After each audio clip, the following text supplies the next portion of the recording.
Yo, what's going on, y'all? You're back. I want to thank you if you're tuning in. I'm Paco, your host. You're listening to Occupy the Media. Okay, so we do have my guest on the line, and we also have Laura on the line, too, as well, right? Yes, thank you for welcoming me today. No problem, no problem. It's good to have you on. We want to make sure we get this information out there and get all the details of what happened. And just to let everybody know that's listening, if you have any questions, post it on the chat. And also, in the last week or two, here on Occupy the Media, Ron Paul Radio, we've interviewed Mark Russell from Nevada, telling us about what happened there. Ginger from Maine that told us about the Maine convention. Fish about Oklahoma. We have all these interviews. You can check it out at Paco757 so we can spread the word about what's happening.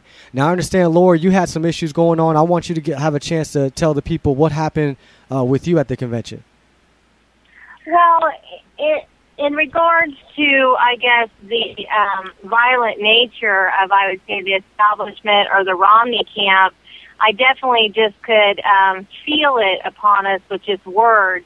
We had one lady behind us, she was a much older lady that just kept on making comments that we could obviously hear. We had about a row of Ron Paul people right in front of her, so she just was not a happy camper. I mean, her whole face, she was just pissed. And here we were there, and we were happy. We were ready to be there all day until the business was done. We actually love these conventions, and we're ready to keep on going for 4 to 12 more years and so on. So anyway, she just made comments like these grungy Ron Paul people, and Ron Paul will never get elected. He doesn't look like a president. He doesn't have enough money, and his ideas, or she didn't say ideas, but something, just he doesn't have a platform.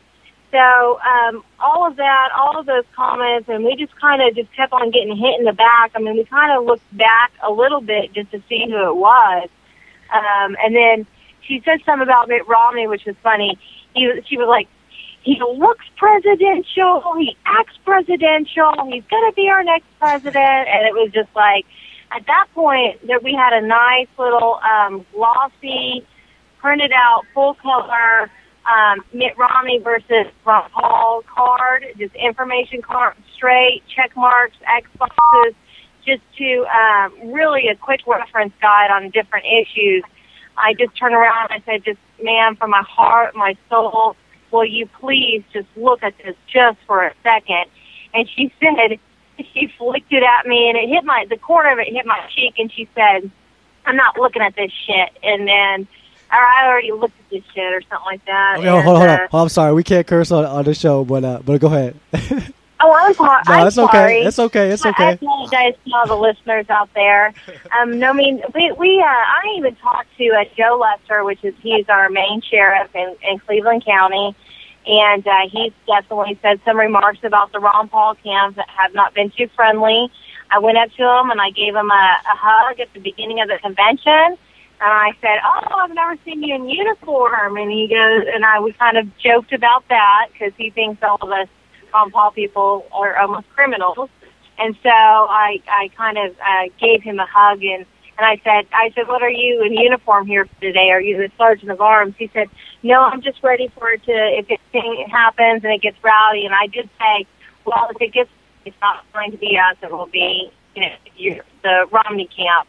So these people really know I'm a Ron Paul person, so I'm very upfront, and I hobnob with them all, but they were very upset. I think the most upsetting part that had happened after reflecting, yes, towards the end of the day, we were, yelling out, point of order and the rules, and it did get pretty chaotic.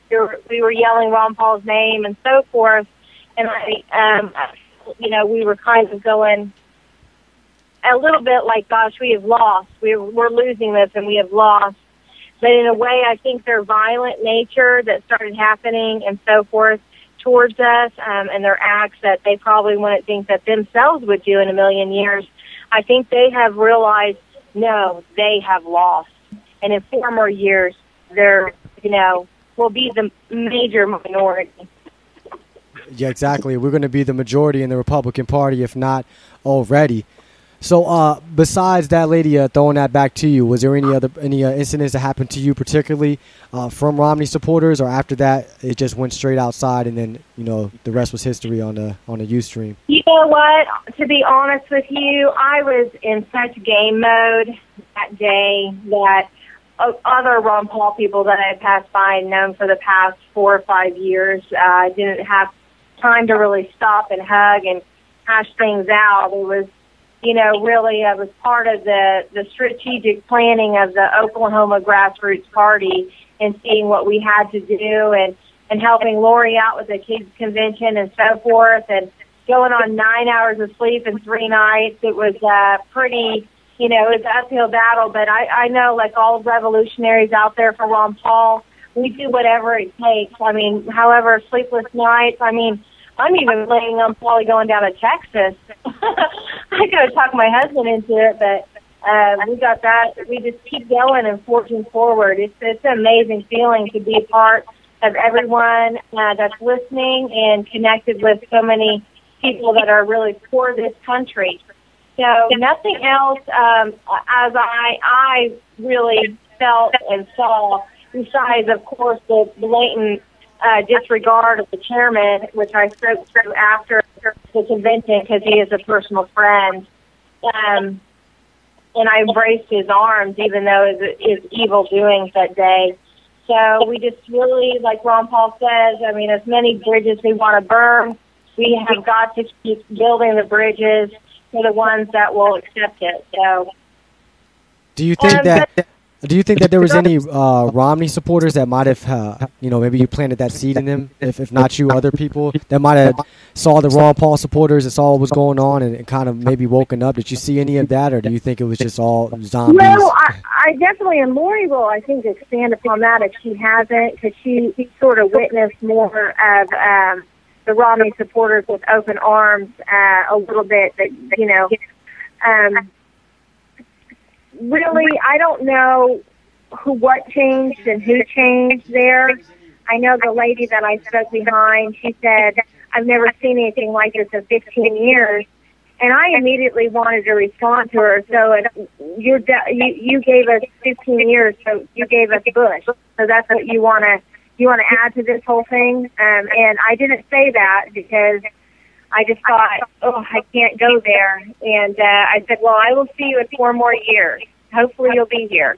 So I really, with the violence and so forth that broke out, I'm telling you, there was already that tension with the Oklahoma GOP, who they are and how they are. If we had Mitt Romney himself here on a Wednesday night before, if we had Mitt Romney's official lawyer standing in the background, which I believe I had words with, that was all played out, and that was going to happen. It's amazing, man. The stories that we hear coming out of these conventions and the shenanigans that are going on.